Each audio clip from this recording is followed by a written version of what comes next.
So this is exactly how to connect your PlayStation 5 here to your Roku TV. So the first thing we need to do is to make sure that the power cable here is inserted to our PlayStation 5.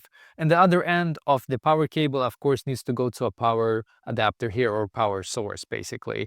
Now, probably the most important step is to make sure that the HDMI cable here, so you probably can see there's a text that's going to say HDMI. This is where you need to insert the HDMI cable into on your PlayStation 5. And by the way, I have turned it to the back, so that's why it looks like this. This is the front here.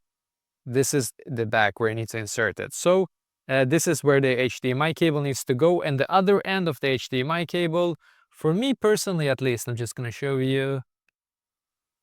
I had to insert it right here. As you can see, this is where I had to insert it. This is basically how it looks for me personally.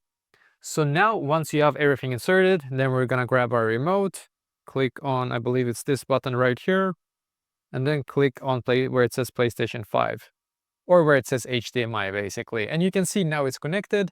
Let's actually grab our remote, or not remote, the PlayStation 5 controller, and I'm just gonna enable it here. Let's see, maybe I have to grab, actually, sorry guys, it's this one right here that is connected to my PlayStation. Yep, here it is. So yeah, you can see now I should be able to start using it